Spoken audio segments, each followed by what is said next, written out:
All righty, ladies and gentlemen. Hope everybody's having a great morning. It is rather cool down here in Alabama today. It's 43 right now, so I'm mighty cold, but not going to let that ruin a good morning because we've got Mr. Roger Youngblood joining us again. Y'all should remember him from our great show of him covering his history with the first SOS, the 56th SOW, the 353rd TAC Fighter Squadron, and I believe the 19th Special Operations Squadron. A lot of history here.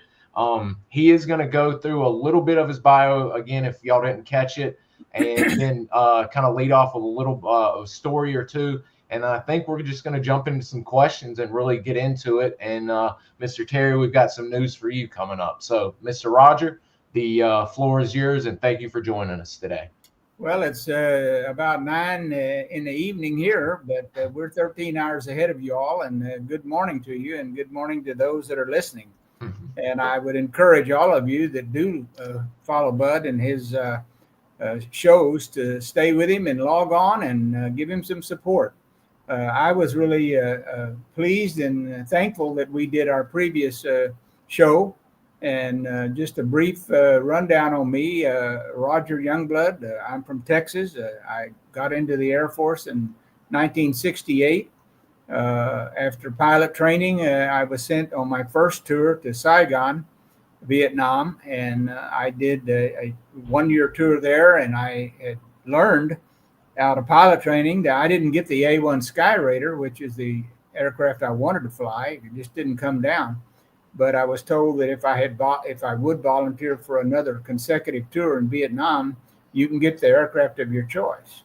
So I did that about the first week or two after I was there, which kind of floored some of the people at the personnel center. But I really wanted to fly that A1.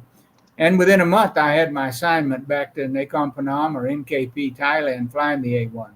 The good thing about being stationed there at Tan Son Nhut at Saigon was the Vietnamese A1 squadron was right across the runway, or not runway, but taxiway from where our airplanes were. So I got to visit with them for at least 10 months back and forth and become good friends with them. They didn't mind me sitting in the cockpit and looking at the airplane and learning all about it. But the good thing was that the engine in the A1 was the same engine I had in the C-123K model. It was exactly the same engine. So that was easy for me. And then I went back from Saigon to Hurlburt Field to check out in the A1 and then back to NKP. So I did another year at NKP flying close air support. And then the sortie that I loved the most was search and rescue, or SAR, where we would go out and actually rescue not only ourselves, our American pilots that got shot down, but many allies also. And the A1 was a special airplane. It had a lot of fuel, about 4 hours easy. There's the A1. I'm flying that airplane over Laos right there. And you could see there was about 15 stations underneath there, a number of different types of ordnance, and 2 fuel tanks. The center line and the right stub were gas, extra gas, but you would actually kind of run low on oil. That was a joke before you'd run out of gas. But that was 18 cylinders, 3,350 cubic inches, as I remember, and 2,800 horsepower. So it was a huge engine on a really great airplane. So I enjoyed that tour. And towards the end of that tour, I had heard that JUSMAG, the Joint U.S. Military Advisory Group in Thailand, were looking for A1 pilots to come back and be advisors in the Thai Air Force. And the assignments that came down at that time were not that good at going back to the States, because they were just a glut of F4, 105, every type of pilot in the world had been in Vietnam. And now they're going back to fewer bases and fewer squadrons and fewer wings. So I decided I didn't want to get involved with that and wind up in ATC, or flying a desk, as we say. So I said, yeah, I'd like to do that. Well, that led to a one-year language training at the Defense Language Institute in Monterey, California, which was good. And I studied the Thai language. And then I went back to JUSMAG in Bangkok, and I met Brigadier General Adderholt, who then assigned me up to the Kokatiem Air Force Base. They had just been given 13 AU-23s, the peacemaker from the U.S. And so he wanted me to check out in it, and then they were going to build a new squadron. So I spent the next 3 years, 73 to 75, there building that squadron and bringing it up to speed. It was a Porter, and it had an XM-197 Gatling gun out the left side, which would fire 20 millimeter. And they had 6 stations under the wings where they carried rockets and munitions, lightweight munitions like that. But it was good for forward air control, recce, things like that. But the gun was really good. They needed a lot of training, and they had a bombing range up there close to Kokatiem called Shandy Range, and we just about wore that thing out. There's the AU-23 with the XM-197 out the side, and it would swing fairly far left and right, but they had some blocks on it so you didn't shoot your wing or your tail off. But anyway, it was a good airplane, but they needed training because they didn't have any kind of aircraft like that in the Thai inventory. But I was proud to bring that online with those folks and all. But during those 3 years, after the Paris Peace Treaty was signed in 73, things started to actually wind down for the U.S. and the South Vietnamese and the Cambodians as the North Vietnamese started to push south. And after Da Nang fell and they started pushing south pretty heavy in 75, well, General Adderholt knew that things were not going well, and he devised plans for the evacuation of a lot of our allies out of Cambodia and offered to do the same in Vietnam. He was sort of rebuffed by Senator Graham Martin in Vietnam, and because he said, well, that will look like we are admitting defeat or something. Well, it wasn't shortly or very long after that till Ambassador Martin was taking down the flag and closing the embassy and getting on a helicopter out of there. So you can read a lot about the fall of South Vietnam in the Air and Space magazine of January of 97. This is a copy of it called Escape to Utapao. This is an artist's conception of the rockets coming into Tan Son Nhut and the airplanes are escaping. As I said before, it's a Wild West show how those people just ran to find an airplane that had gas and try to get out of town. So you had all these people heading over to Utapao. They had been briefed that if things go to the worst, then to get out of town and go west to Thailand and try to get into Utapao. Colonel Ralph Wetterhahn, after he retired, wrote a number of good military articles and books and things, and this was one of them, Escape to Utapao. You can Google that and find the whole story, a lot of the story. I am happy to talk to you about really anything you want to talk about. I was also checked out in the T-28 as a picture there on the left. So I would work with some of the squadrons in Ubon and Udorn, flying the T-28, but the primary training I did was in the AU-23.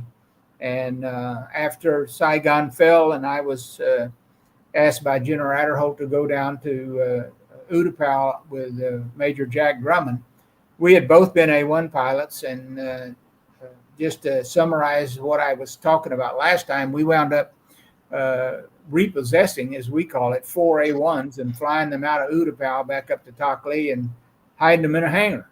And in the same time, General Adderholt took every F-5 and A-37 and loaded it on the Midway, and he actually was the reason that they were recovered and not lost to the North Vietnamese. The North Vietnamese government said, we're coming to Thailand to do an inventory and we want our planes back. Well, they weren't really their planes. They were U.S. military assets that had been given to the South Vietnamese. But anyway, due to his efforts, we saved every F-5 and every A-37 that escaped. That was 40 F-5s and about 78 A-7s. So it was good, and I appreciate his effort. He was a warrior like none other. There's a book out that's called Air Commando 1. You could look that up, and you can buy it probably on Amazon or something. It's the whole life story of General Adderholt. He is a true warrior. I often say that he was the art of the deal before the art of the deal with President Trump. So he did more under the table than he did on top of the table, but he saved a lot of lives, both Americans and allies. So After 75, when I had finished everything, he asked me where I wanted to go, and I said I'd like to fly the A-7, and he got me a A-7 assignment to Davis Mountain in Arizona, and then I went from there to Myrtle Beach, and from Myrtle Beach we flew A-7s, and we were the last squadron in the 353rd to transition to the A-10. This is a picture of General Adderholt and General Bang Pao early on when they were young, fighting early on. Yeah, very young, and he did a lot for the Hmong people in Laos. He brought out hundreds and hundreds, if not thousands, and located them in the States and saved a lot of lives again. So he was a tremendous individual. He's the greatest commander I ever worked for, and if you can read his book, it'll be well worth your time. So I'm very open to any questions anybody has, and I'm just appreciative again, Bud, for giving me time to come on, and I'm glad to be here with you, and I look forward to talking with any of your listeners. Absolutely, and we're gonna kind of it'll be a little flippy floppy, but we're gonna, if you won't mind, kind of spend a little time. I've got a question on Mr. Heine, but Mr. Terry is joining us, and he that's going to be his question. But as I said, Mr. Terry, me and Mr. Roger were speaking offline, and he is gung-ho and all for doing a show with me and you, talking about what it was like in the air versus you on the ground. So hopefully after Thanksgiving, when we can set up a time with him in Thailand time and us on Central Standard, we can set it up. We'll set it up to where we can finally get a SKYRAIDER man with a SOG man. That'll be a great one. But we'll go ahead and start off with Mr. Terry, and then I'll jump in since Mr. Terry had one. Mr. Terry said, when supporting SOG missions, how much did you know about what was going on with the mission and on the ground? Well, let me back up to tell you about the base, Nakhon Phanom, NKP. Mm-hmm. There was not a jet on that base.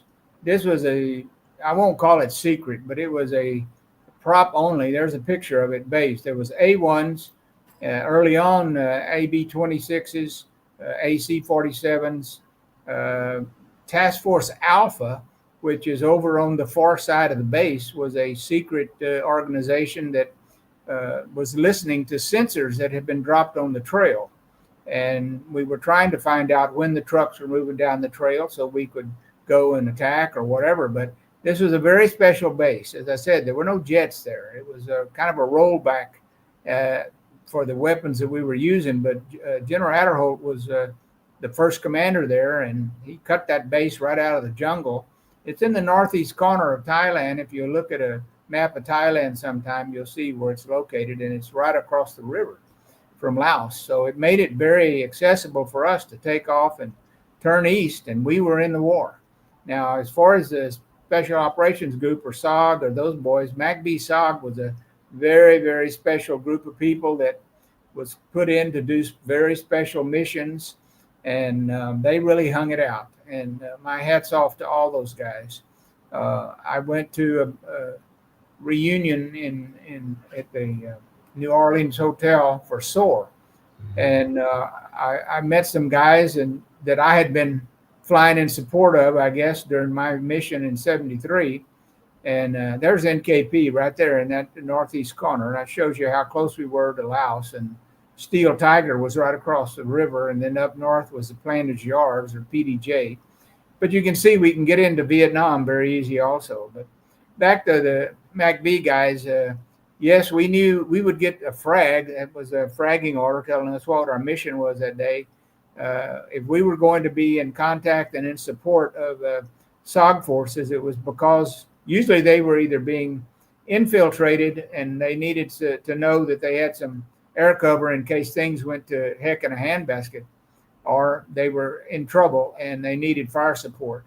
Now, on the base at NKP was a special compound that had chain link fence all around it, and it was the heavy hook, Army heavy hook team. They did infill, exfil type stuff. We would transport, we would cover for helicopters that would take them up north, and they would be inserted into the high elephant grass far, far north in Laos for 3 or 4 days. And we would escort those guys up there. They were all Army troops. And they would sit and listen and do their thing. And if they got in trouble, well, then the A1s would be there to extract them or whatever. So I really didn't know a lot about what they were doing, but I knew that they were really on the front line. They didn't have a lot of support. You put a team of 10, 15, 20 guys into high elephant grass, and they're supposed to stay there 3 or 4 days and watch the trail and the roads and the travel and all of the Chinese forces coming out or NBA forces coming into Laos. My hat's off to those guys too. They never get enough thanks. Wow. I'm trying. I've got a great photo of Heavy Hook, and meaning how it's literally a little small set of buildings with chain link fences around it.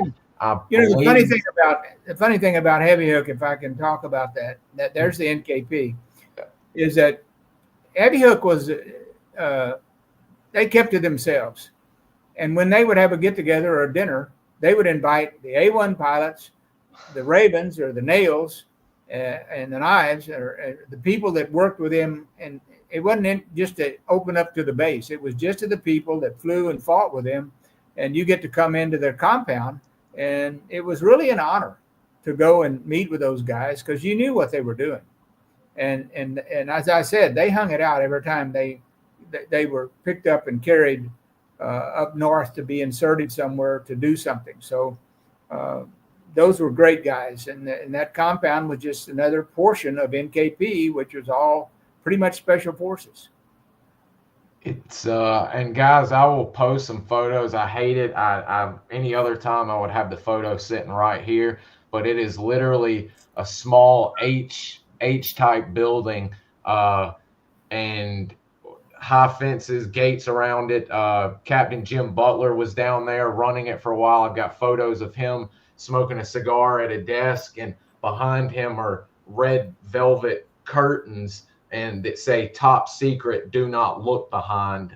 So it's quite the secret squirrel little place right there on top of another secret squirrel base. I always found that to be very interesting, that all y'all together, and the fact that you guys actually were invited to Heavy Hook because, like you said, it wasn't an open invitation. Y'all supported them, so they looked at y'all as part of the team. So, and I left out the Nail facts.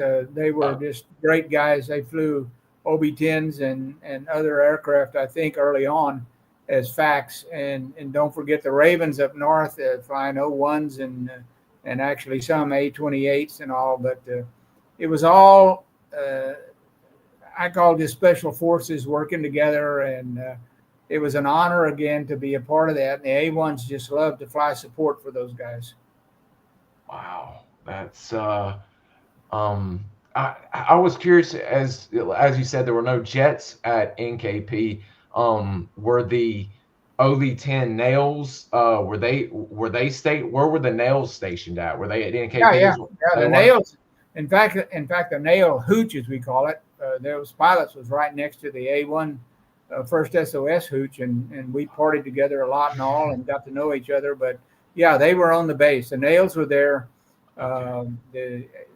Early on, like I said, the A-26s were there. The HH-53s, let's give them the Jolly Greens. The Jolly Greens just did more than you think. I mean, here's a helicopter that goes into the hover to pick somebody up out of the trees, and you're just sitting still like a duck. And that's when the bad boys would open up. The bad boys, as we say, they didn't have a D-Rose. They didn't have a date to go back home. They were in the war for years and years. So they knew the tactics, and they knew that we would come in. There's the HH-53s right there. And, you see some of those, I think those are U-21s. Those were the airplanes that had like 4, 5, 6 antennas sticking out, and they would travel up and down and be listening post also for the sensors that had been dropped on the trail.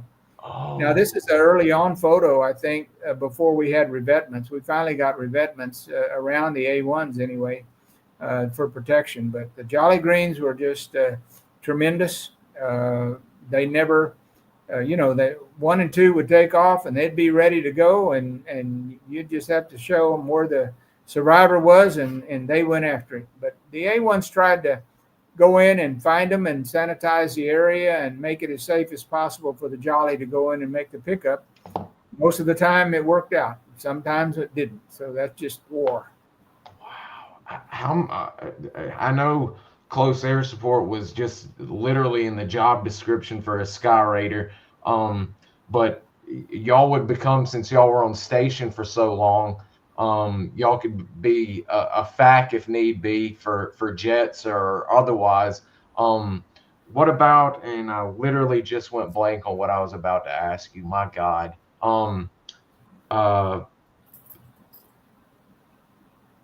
We had two people, if I can say, that had been checked out in the A1, John Goldenbaum and John Ralston at Hurlburt. And at that time, the Air Force thought that, well, we're going to close down the A1 and NKP, and we don't need you to go fly A1, so we want to retrain you at Hurlburt or call you back for training in the OB-10. And they were. And they came to NKP flying the OB-10. Now, they'd been checked out in the A1, if you understand what I'm saying. Mm-hmm. So what the Air Force thought didn't come about, and all of a sudden we needed A1 pilots, and we found out that Goldie, as we call him, and John Ralston were on base and flying as a FAC. And so we just said, hey, come on over. And we gave them an in-country checkout, and all of a sudden they started flying A1s. But they knew, obviously, how to be an excellent FAC. And I would say that if called upon to do something as an A1 pilot, you could put ordnance in. In fact, the SAR people, the A1 guys would turn over to the FAC exactly where we needed ordnance put in. And when someone went down, as I had mentioned before, everything that was available in the inventory, F4s, 105s, that was available could be turned over to the SAR forces to do with what you want. And it wasn't just because of the airplane, it was because of what they're carrying. So if they had bombs or they had CBU or they had, something that we could use, we would ask the controllers, ACCC or whatever, the C-130 guys that were running the war up above us, to say, hey, I need those F4s, I need those, or I need some gas, bluey, or I need something like that, to sanitize the area around the guys. And you might just take a FAC and say, go up the river here a ways and put in that set of F4s that are about out of gas and just bomb that bridge, or just as something that would distract the North Vietnamese or the NBA, and you'd want to use them, and they were eager to get involved, and so we could use anything that was airborne, and so it was an orchestrated effort, and the FACs were just so good because most of the FACs had a sector, and the FACs knew that like the back of their hand.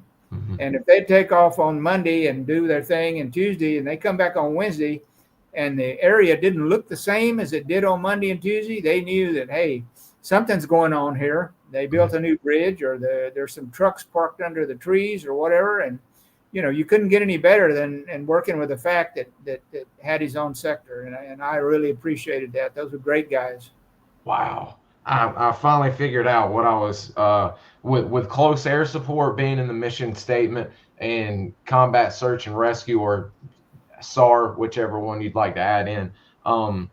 What was the split? Were y'all designated one specific thing, and if something came up, you were immediately tasked to a rescue, or was it just a split job title on what came up first? If somebody went down and you were airborne on a CAS mission, you could be tasked immediately to go try to help the guy get out or whatever, but you usually went into the squadron and checked out as a wingman for a hobo wingman on CAS, close air support. And you'd be tasked with a guy that had more experience as a flight lead, and you'd fly a certain amount of missions till you got checked out as a flight lead. So you transitioned from wingman CAS to flight lead CAS. And after being there a while, you would be, due to your experience, you'd be transferred over to be a SAR pilot, search and rescue. And you'd start off maybe as Sandy 4. There was always 4. There was 1 and 2, and then there was 3 and 4, flying in dual tandem there. So you might fly on the wing as a SAR pilot until you got checked out and been there longer and knew what's going on. and you'd be 3, which is a flight lead, or you'd go to 2, which is the wingman for Sandy 1, who was running the show. He was the CSAR. He was the commander, or what you want to call it. He was in charge of the search and rescue effort. And so, it was a progression of due to your experience. So you'd start out in CAS and work your way up to SAR, and there were SAR pilots and there was CAS pilots. And most of the SAR pilots, when we started flying airborne SAR alert, that's what you did. If you were a SAR pilot, you would take off in the morning and go hang out over Laos for 2 or 3 hours, and you had plenty of gas. And that was a good idea, because now we're airborne. If somebody got shot down, we could respond very quickly to their location, if we could find them right away. And the good thing about that is, the sooner you got to the guy was better, because it gave the NBA less time to go searching for a parachute in the trees or whatever.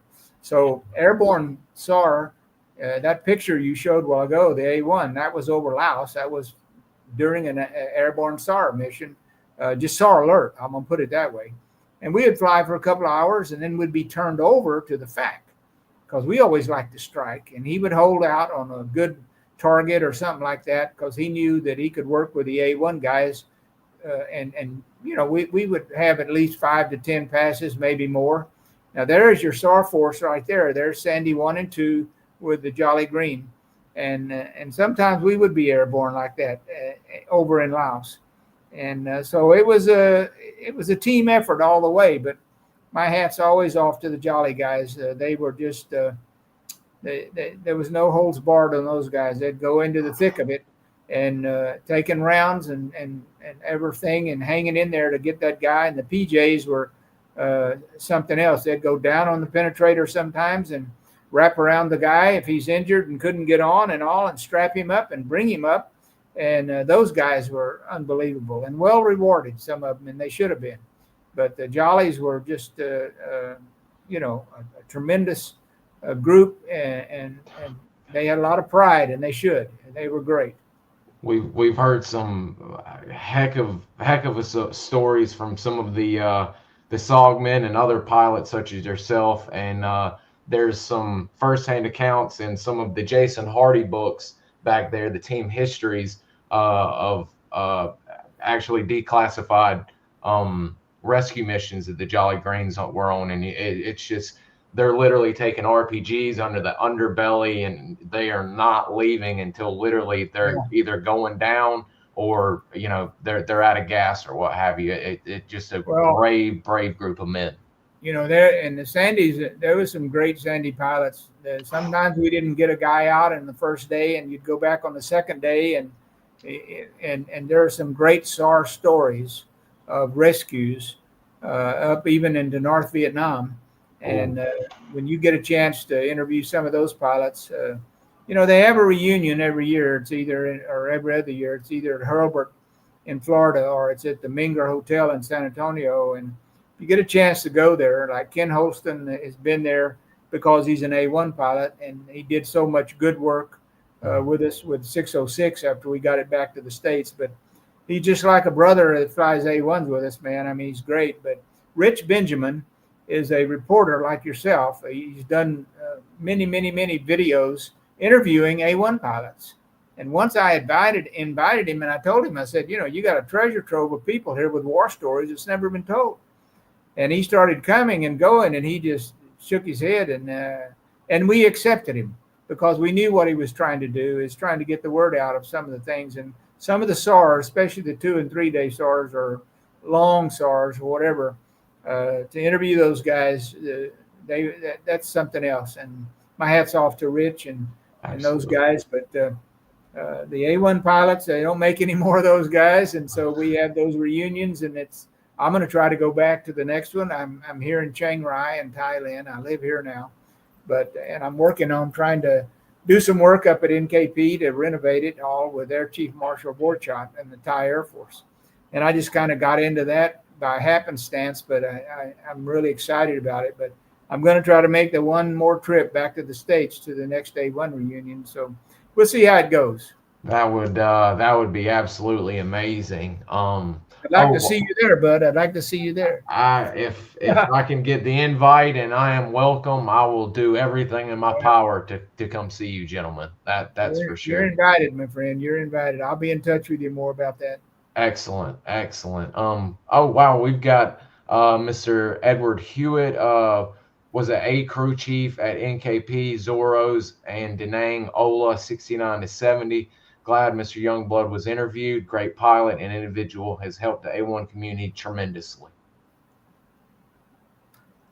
That man that I think he's talking about is Ken Smith, and I can never thank him enough. He was my crew chief at NKP, and for the hobos, while I was there with the hobos. Just a note, when I got there, the drawdown had been going on among the three A1 squadrons. There was the Fireflies, the Zorros, and the hobos. And so they condensed the Zorros and the Fireflies into the hobo squadron, and it was a lot of people, because I think this is correct now, it might be wrong, but if you hadn't been there 6 months, you couldn't be sent back to the States. But if you were 10 months on your tour, you could be curtailed and sent on back. But they just kind of looked at the squadrons and built up the hobos. But Ken Smith was my crew chief that I had talked to, and I've said before, when I would get out there to him, and I'd look at the aircraft book, and I'd look at the write-ups and the things they had fixed and all that, and I'd finally just look at him. I'd say, "Will it fly?" And he said, "Yes, sir." I said, "Let's go." So he was so experienced, and he was liked so well by all the troops that he was made the NCOIC in Da Nang at the detachment. Now, that was a Sandy setup where there were two A1s sitting on alert over there in Da Nang, and he was in charge for months of the troops over there that kept those two A1s going. Sometimes we would take off, and we would go to Steel Tiger, which is just in Laos, and we would be on SAR alert, and then we'd be turned over to the FAC. We could expend our ordnance, and then instead of coming back to NKP, we'd go into Da Nang, and we would sit there, and then he would rearm the aircraft and all, and we'd sit alert there for a couple of days, and then take off and go back into Steel Tiger, sit SAR alert or fly SAR alert, and then strike, and then RTB into NKP. But he lived there at Da Nang. He's a great warrior. His troops were always well disciplined, and they knew what they were doing. And I never doubted that airplane was in good condition when I got in and cranked it up. Wow, that's another thing. As a good question that just popped up, but that's one thing. I'm glad gentlemen like you and the guys in the pilots in the helicopters, they are the first to say, we couldn't have done anything that we were doing saving lives had they not kept the aircraft, the weapons, and all of that running at spick and span like it was. Well, the one story about Ken Smith, I tell you, the plane came back, one of the A1s, and he was going to get off his shift, but it needed a complete spark plug change. Now get this, there's 18 cylinders, and there's 2 spark plugs in each cylinder. And for some reason, the person that was signed off to do that kind of work on the engine was not available. I don't know, sick, whatever. But he told me the story of how he went and said, "I'll stay." He worked all night to take the cowling off and all the rest. And to get to the spark plugs wasn't easy. And to change out, 36 spark plugs, and then the engine run and see if it's all running right. And then, by the time we were ready to go the next morning at 7 or so, he said, "It's ready to go." So, that's the kind of person Ken was, and they just hung it out, and, you did what you had to do, and he certainly did. Wow, what a man. I mean, what a man. Yeah, he's and just another note, he was so enthralled with, and I just loved him like a brother, but he come back to the States, and he went back on the GI Bill, and he got his degree, and he got back into the Air Force, and he was a captain. He went back to Hawaii, and he worked on the POW MIA mission, and with going out and searching for remains in the 90s, I think it was, in Vietnam and all. And he continued to do great work for the Air Force. So Ken Smith is an unbelievable man. Sounds like it, especially there. He's coming back into the military and going to search for y'all's fallen Yeah. brothers that are still in Vietnam and Laos. That's amazing. This was actually going to be my question, Jake. I'll get to your question next. Always trying to help you out on that issue. Mr. Terry, our SOG vet, was curious. Besides the amount of time you guys could spend on station, what was the variety of armament that you would carry? And to add on to that, would the armament change on the type of mission you were going in on? Well, if you can put that picture back up of that A1. Okay, let me find that. There it is. Here we go. This was Sorry. a standard search and rescue load. Standard search and rescue. The outside 3 stations on each wing was CBU. And the best I can remember, and there's a good friend of mine, Huck, who knows this stuff down to a T, so does Ken Holston. But cluster bomb units, CBU, those were little bomblets in tubes. There were 6 tubes on each one of those canisters. And 2 of the canisters, 1 on each wing, was smoke. So it would come out and you could actually put up like a wall of smoke. As you come inward there, you see the small green bomb. That was a white phosphorus bomb that you could pickle off that unarmed, it would just crack open and it would be a marker, white smoke. Or if you pickle it off armed, it would explode and throw white phosphorus everywhere. Next is a Lao 3 pod, which had 19 rockets in it. And the next is a Lao 7, I think it was. It had 7 rockets in it. They might have been the same type of rockets, but there's a lot of rockets. So you could look at this, bud. You can make a lot of passes there, shooting 1 or 2 rockets a time. And somebody did count up one time how many single passes you could make. And not to forget, you had 4 20 millimeters, 2 in each wing. And on the other stub, you had a Su-11 minigun, and I think it had 1,500 rounds, 7.62. So you could fire that thing up. So you had 2 Lao 3s, 2 Lao 7s, the minigun, and 6 tubes of CBU, and 2, I think it was M47s or M1A7, something like that. I don't remember exactly. The centerline tank held 300 gallons, and this right stub there held 150 gallons. So not only you had all the gas internal, you had another 450 gallons external. So that was some of the weapons. And then you had the 4 20 millimeters, and you had circuit breakers you could pull, and you could fire 1 gun at a time, or all of them, or whatever you wanted. So you could make pass after pass after pass, and you had plenty of gas, maybe 3 hours easy. But and then you'd have gas to go home on. But it's just that was a hell of an airplane. And how that airplane was designed so quickly and given to the Air Force is another story. And if you follow the actual history of the A1 and what it was called early on, an AD and different types in the Navy bird, it was just unbelievable. And it's called, a nickname, it'd be the father of the A-10 Warthog, because this thing could go down in the weeds. It could do a good job. It could hang around. Well, so could the A-10 with its 30 millimeter gun and all the stations to carry whatever, and it can get low and it can hang around a while. It's got some gas. So that's a great airplane right there, and it did a good job in the war with not only CAS but search and rescue. Oh man. Before I ask one of our viewer questions, you personally, because we've heard and read in books that some of the SOG men are, in a prairie fire emergency, and I think even Mr. Terry was on Leghorn one day, and they were making bomb runs that they had called in, and guys could literally see the pilot either smoking a cigar or waving or what have you. What's the lowest you've ever gotten to the ground, either making a run or either just getting low to see what's going on or scare people off or what have you? Well, I didn't try to get any lower than I had to, but when you're delivering ordnance, you got certain parameters where you go to a certain height, 3,000 or 4,000 feet to roll in, and you hit a certain dive angle, maybe 30 degrees or whatever.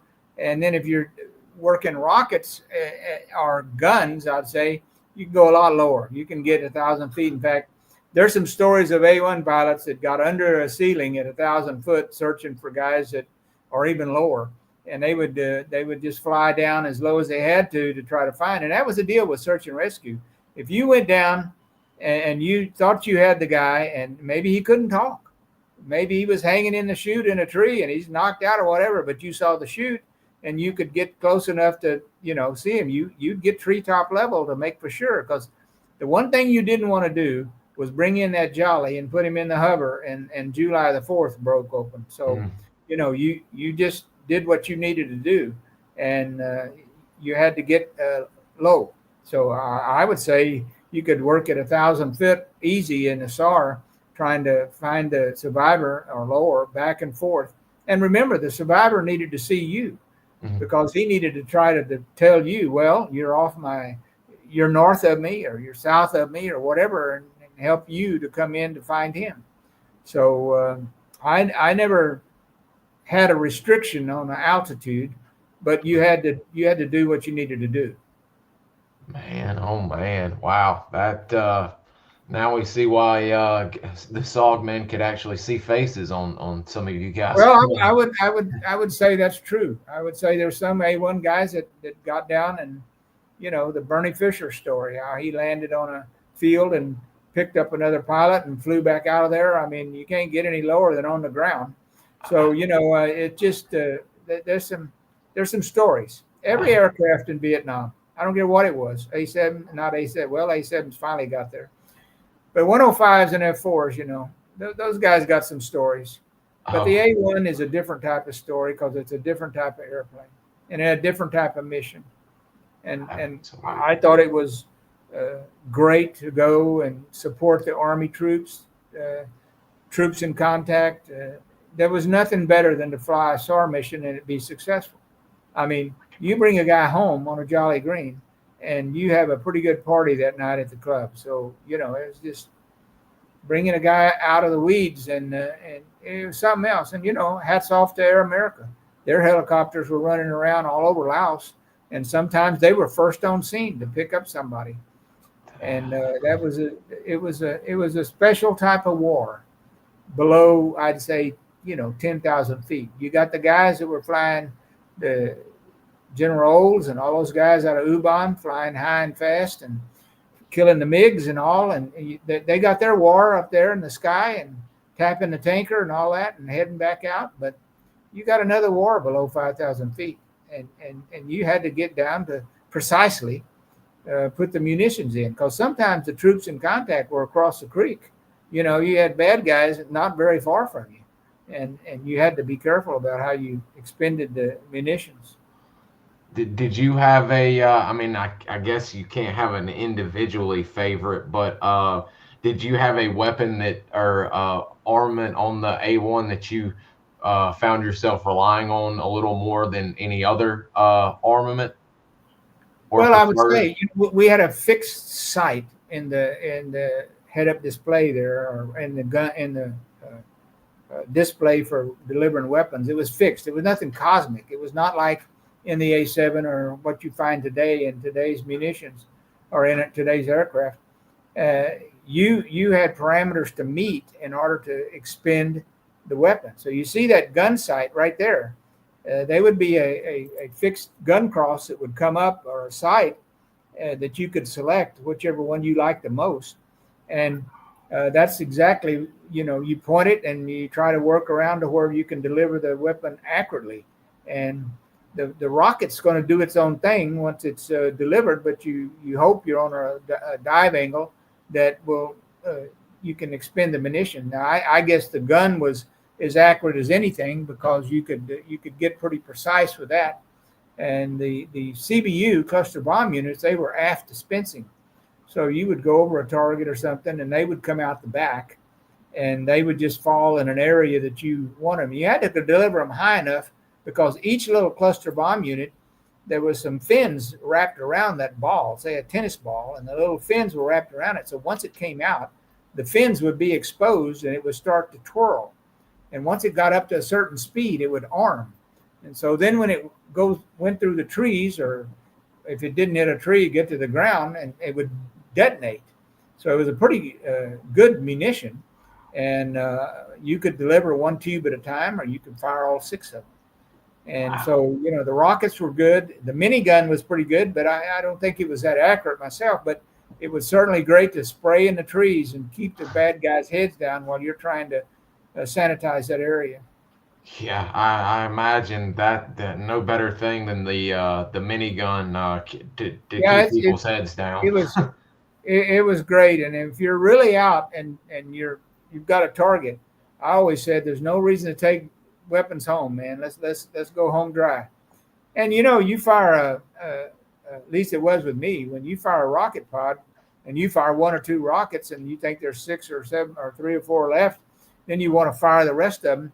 You don't know if you've got a hung rocket in there, so usually you would expend the rocket pod and drop it over the bad guys, because you didn't want to land on the runway and then that rocket that hung up all of a sudden fire out, or go to the armament area and one fire on the base or something. So usually, at least with me, I don't know that some of the other A1 guys might have had a different strategy, but I usually dropped my rocket pods once I had expended them, because I didn't want to take one back that was hung up in the tube. Wow. After this viewer question, that'll be a question I've got a little bit about landing and taking off in these bad boys. But Jake is curious. His grandfather is Captain Stephen Bennett. He says the man who trained you, Hal Pearson, trained my grandfather in Florida. My question is, of course, have you ever run into Covey 87 Captain Stephen L. Bennett? Steve Bennett. Now, that Bennett is a familiar name. I'd have to think. You know, I'm 80 years old, or I'm just rolling back the memories here. But I believe he earned the Medal of Honor in 72 or 71. Well, hats off. Now, Howie Pearson, that's another story, I'll tell you. The man who trained me, yeah, that's right. He's also trained his grandfather in Florida, but he trained me at Reese Air Force Base. He was a student squadron commander, and he's the one that knew that I wanted to fly the A1, and we became pretty good friends. And he told me, he said, look, he said, take this C-123K model and go to Saigon. He said, you'll fly 5-6 sorties a day. Your proficiency level will go through the roof. He says, when you get ready to get out of there, you will be a very, very experienced type of pilot. And he said, when you get there, go over to Personnel Center and volunteer for consecutive overseas tour, and you can get your A1. And that's exactly what I did. And I'm thankful to this day for Howie Pearson. Wow. Gosh, I mean, seems like you met just the right people to keep you in. I tried to tell you in my first interview that I come to a lot of whys in the road, you know, and I took the, Lord bless me, I guess, but I took the right turn and just wound up in my life of 24 years in the Air Force. I was very thankful. There were some times that were difficult, but I went to the A1, to the A7, to the A10, all single seat, close air support aircraft, and I wouldn't change a minute of it. We are definitely, before we end, going to be bringing up the A10 as we were talking offline. I've read 1 or 2 books from pilots who drove or piloted the A1, and I've always been curious because the detail they went into taking off or leaving base. It's I forgot what y'all called it, a tail dragger or what have you, with the rear wheel turning mostly, I think it is, with the 2 and you're cocked up. Well, as best I remember, when you're on the runway and cleared for takeoff, we didn't use full power because the engine was so powerful, but you'd be close. I think 48 manifold pressure comes to mind. You had 52 or maybe 56 available, but you didn't need it all, and you didn't want to stress the engine any more than we were already doing that. But at about 50 knots, you will unbelievably push the stick forward slightly, because you got to remember the prop's in front of you, and you don't want to push it so far that you clip the tip of the prop on the runway. So you just level the aircraft off on its main gear. So you get to 50 knots or so, and other pilots had different techniques, but mine was to push it forward a little bit, and it would run until about 100, 110, maybe 115 or so, and it's ready to fly. And it would lift off, and once I knew I was going, I'd lift the gear and continue a positive climb rate, maybe 500 foot a minute, something like that, just to continue to climb. You have to understand, you're fully loaded with fuel and you're fully loaded with ordnance. You're as heavy as you're going to be all day. And that engine is trying to pull that thing with a lot of drag. Drag means things are trying to slow you down. Well, we had nothing but drag underneath the wings. So, you keep climbing out, and then now you got your wingman behind you. So you'd go straight for a ways before you started turning to the east and crossing the river into Laos. And then he could get airborne, and it was easy for him to turn a little early, and then he could climb up on your wing. And we usually flew in what we call a root position, where the wingman's out about 3 or 4 airplane widths or further, maybe 6 or 7 or 10, and he's slightly higher than you, maybe 300 or 400 foot, where he can look down through you in case you got a problem. He can determine, and he's also looking for ground fire. He's able to look down through you, and he doesn't have to stay on one wing or the other. He can cross over to the other side, and he's free to maneuver like that. But you work all that out with your wingman as to how you want him to fly and what you want him to do and what radios. We had 3 radios in the A1, so wow. we could the switches on the throttle would let us talk on the FM, the VHF, or the UHF. So it was a dance. I mean, you had a lot to think about. Well, you did everything. You're single seat, so you handle the aircraft, and you handle the munitions, and you handle the navigation, and you handle the fuel management. So that's just the way it was. But that was a takeoff and landing. I always landed on 2 wheels, and then as it died down, the tail wheel would touch down, and you just didn't get on the brakes, because we usually had 10,000 foot, and I let it roll and not try to wear out the brakes until we got pretty well down to the end, and then you pull off into the de-armament area where they would pin your guns and pin anything hanging underneath your wings, with safety pins. But it was an unbelievable. I will say this, that in Hurlburt, the Vietnamese pilots were small as far as stature goes. They'd be 5 foot or so, and sometimes they couldn't push enough right rudder in to offset the tail, and the engine was so strong that the engine tried to actually turn the aircraft around the engine. So it would sort of torque roll the airplane, and you had to have enough rudder. Well, in the single seat A1, the rudder is smaller than in the E model, which is a little bit bigger. But even if they cranked the rudders all the way forward, sometimes they would be on a cushion, or they'd scoot forward or whatever, and try to get that enough leg room to work the rudder so they could handle the torque roll effect after takeoff. And there's a few A1 pilots that weren't able to do that. But, most of them learned how to do that. And there was a lot of great A1 pilots in Saigon that I met during my first year over there. And they loved the A1. They just loved it because they knew this. They knew the same thing that I knew. It had gas. They could carry a lot of stuff, and they could protect and help their troops in contact.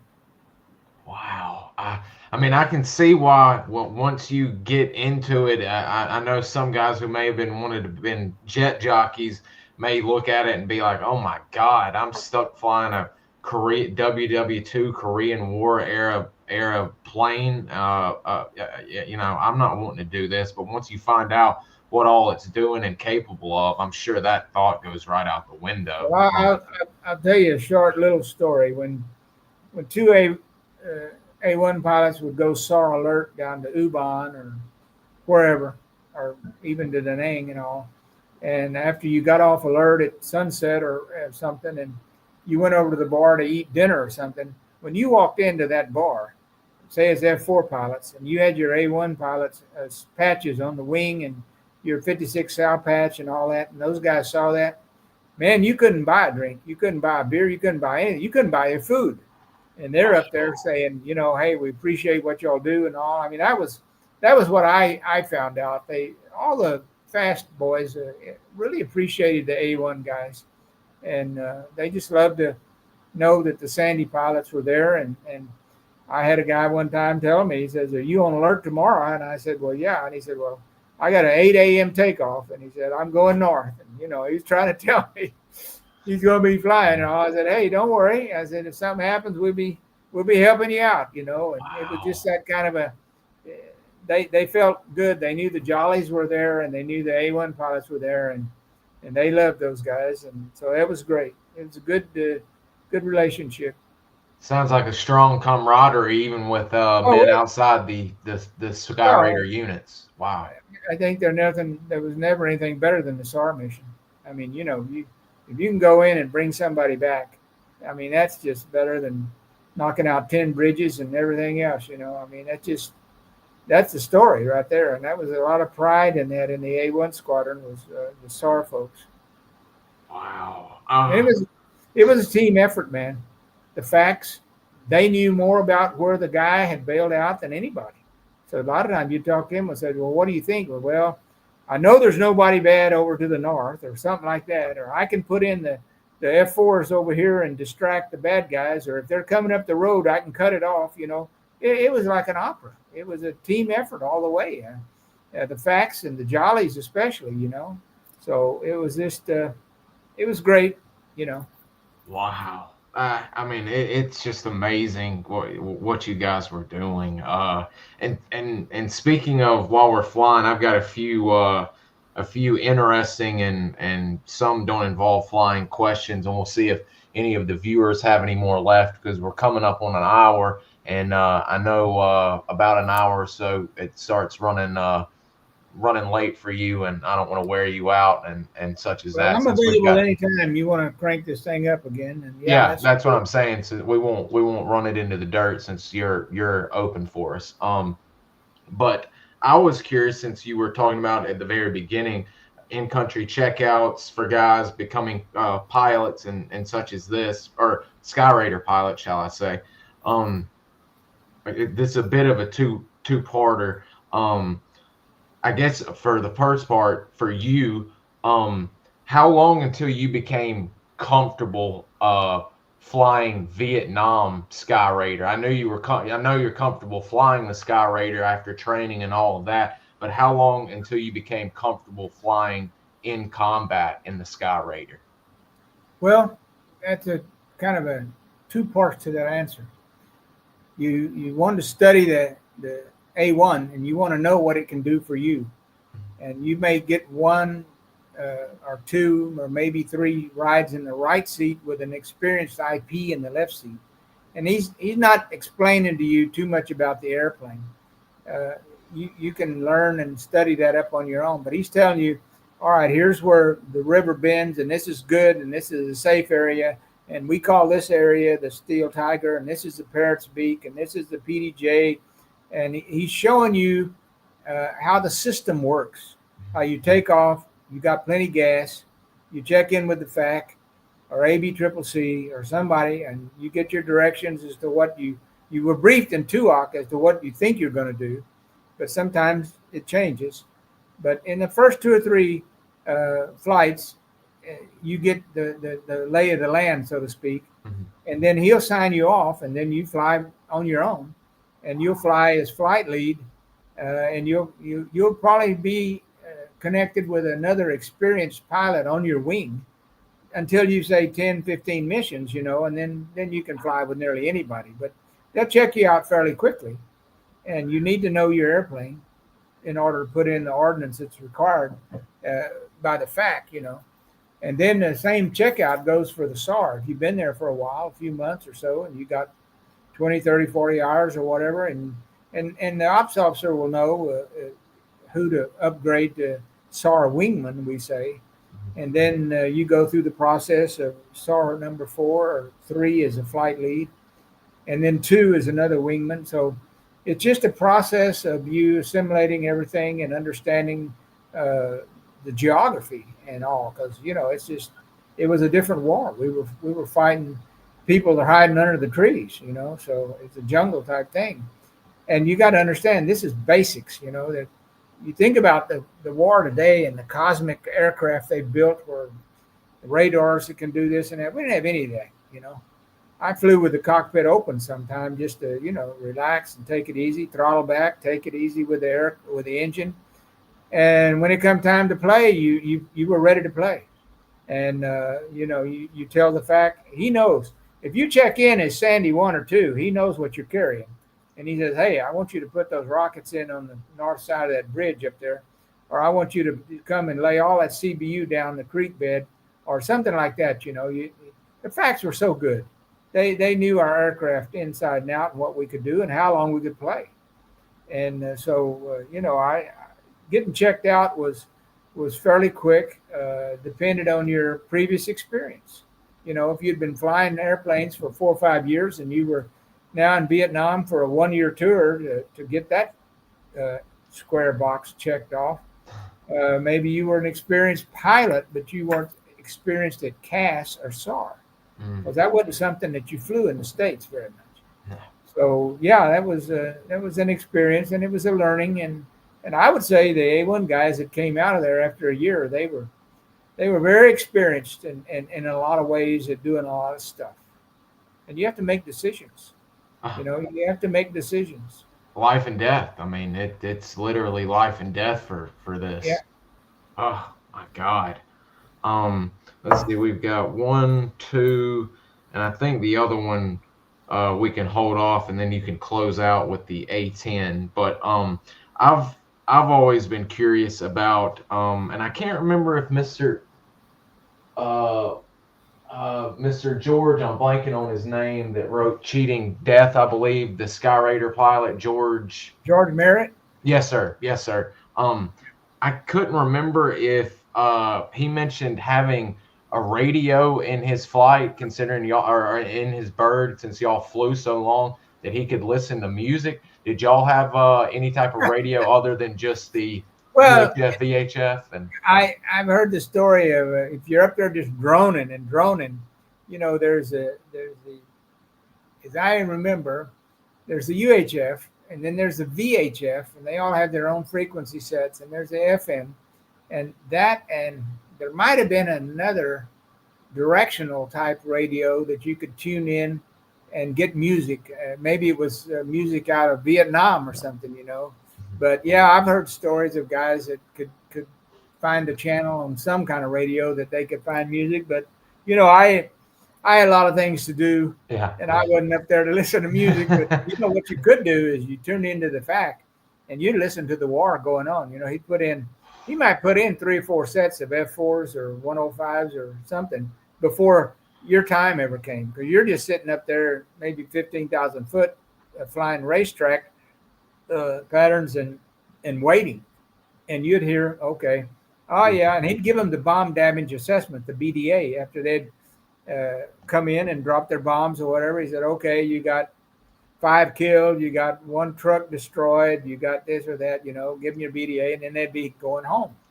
But we always knew that if there was any targets left or whatever, that he'd been, and I won't say he saved targets, but there was some targets that it was his primary target in his sector, as a box, big box, say 10 miles square or something like that. And he says, all right, I've been trying to hit this north end of this bridge for 3 weeks now. We can't do it. So now the weather's good. I need you to come in from the east, and I need you to try to take out that bridge, something like that. So every fact had something up his sleeve, so to speak. But you can't beat those guys, and they're flying those OBs and maybe the O1s and O2s back in the day. O2, I think I saw an O2 at some time in KP also. So those guys were just great. The facts were something else. Hey, there's Jennifer right there. Yeah, there she is. Jen, we were speaking about you earlier. We're going to have you come on and talk to us one day. All right, let's see. We're at 1 hour 5, and I'm going to, let's see, I've got one more, actually 2 questions. Whatever else you got, let me have it. I got 2 questions, and then I'm going to let you close out with speaking a little bit about what we'll talk about next time, some of the A10 stuff. But I was curious if, once quick, could you describe what, for all of us laymen, what exactly constitute a sortie? A sortie? Sortie, yes, sir. That's a flight. Take A off. flight. So you're going to take off at, let's just say you're scheduled to fly a sortie at 8 o'clock. Mm-hmm. So you go and you brief with Intel. They tell you what's going on and all, and you know where you're scheduled to fly. You know the fact. They contact Nail 23 on this frequency, and he'll give you further instructions and all that. So then you go out to the airplane and you meet Ken Smith, and you look around the airplane. You know what it's loaded with. And, if you're flying CAS, it's not always loaded with the SAR load.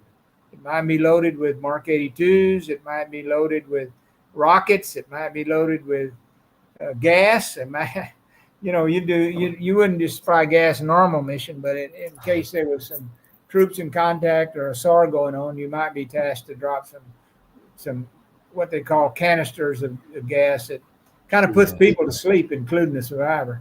But anyway, you taxi out and you try to make your takeoff time. So you taxi out at 7:40 or 7:45. You'd go to the arming area, get your hands out of the cockpit on top of the canopy rail.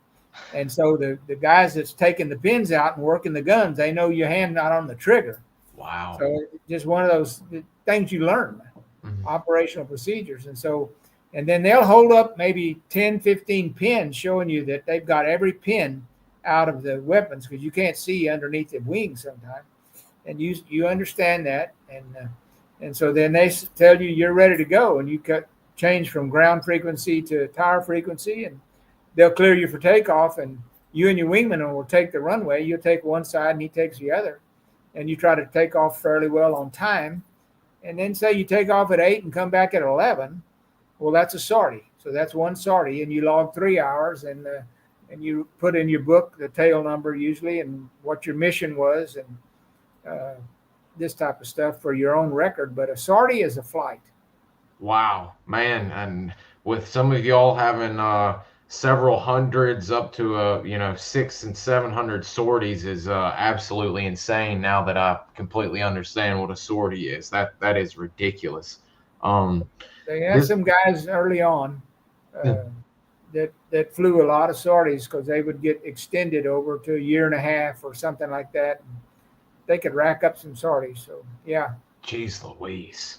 We're gonna save that question for the next time. But as we close out, because I've had you hour 15, it's probably getting close to 10 o'clock, 10:30 there on you. Could you speak a little bit about your experience with the A-10? Because I think other than when we do a special SOG show with Mr. Terry, I think the guys are going to, and the ladies are going to want to hear about the A-10 a little bit. Could you speak a little bit and give a brief overview of what we may be covering in the future? I was at Myrtle Beach Air Force Base in the 353rd Tech Fighter Squadron flying A-7s when we were nodded to go to the A-10, transition to the A-10. And we went out to Davis Mountain and we checked out, and that's the nose of the airplane with that 30 millimeter gun. And so I liked the A-10 and the fact that I was still in the single seat and I didn't have to worry about a crew or a co-pilot or anything. Not that that's bad, but it just wasn't my thing.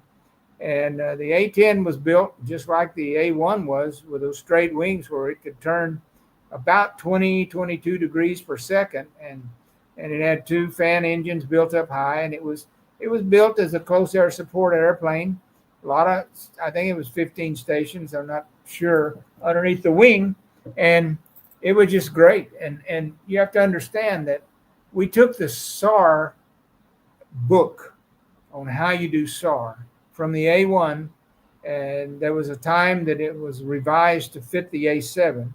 And they did fly as the Sandys for a while, I think at the end of the war in Karat or somewhere like that. Oh. And so the A-7s picked up the Sandy mission. Wow. And then when the A-7s were out and the A-10 come along, we rewrote the SAR book again to adapt to the A-10. So I love that fact that I was in SAR in all 3 airplanes.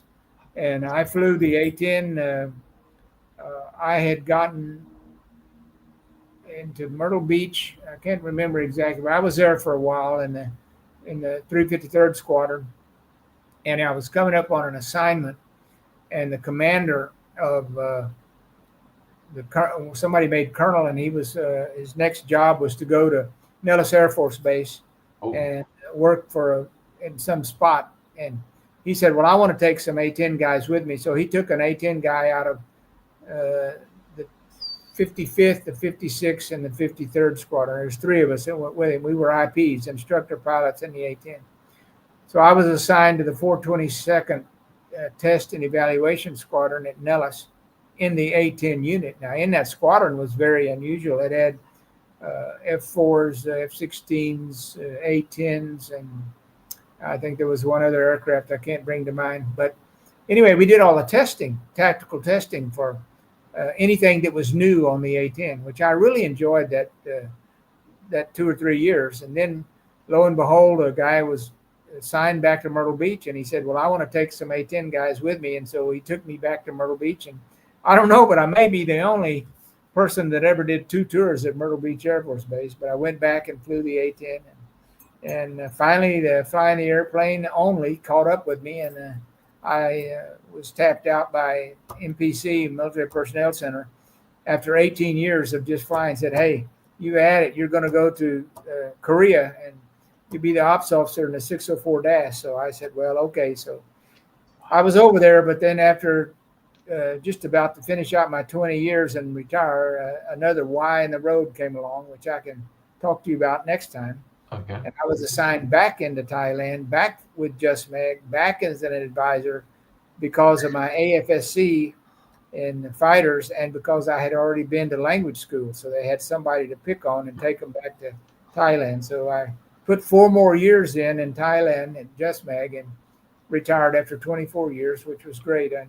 I love my career in the Air Force. I met a lot of good guys over all those years, and there was some good turns and a few bad turns, but I enjoyed it. That's just the way it was, and I've come full circle. I'm back in Thailand now, and I'm going to go to work trying to renovate, as we could say, the NKP, and we've got the permission to build a museum there at NKP.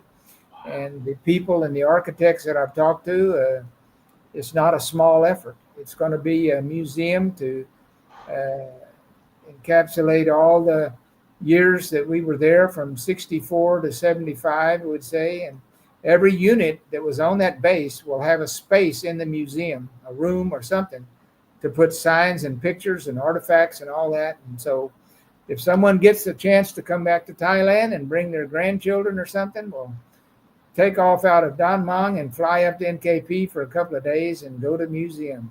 And they're going to bring an A-1 up there, and there'll be some other airplanes that will be put into the aircraft park museum area. And so I'm looking forward to working with the Thai Air Force and the Air Chief Marshal on building back to the base, some of the base back at NKP. And I want to thank you again for your time and effort that you put in for this, Bud. There's a lot of people that don't know the story about a lot of the things that went on. And just like when we were stealing those A1s out of Utapau, there were a lot of details that didn't get put into Colonel Ralph Witterhahn's story with the escaped Utapau story. He was limited on pages and words and everything else. So, but a lot of the little details is what can come out when you interview people like this. And Rich Benjamin has gotten into that, like I said, and interviewing so many A1 pilots. So thank you again, and look forward to hooking up anytime you want. Yes, sir. We're going to try.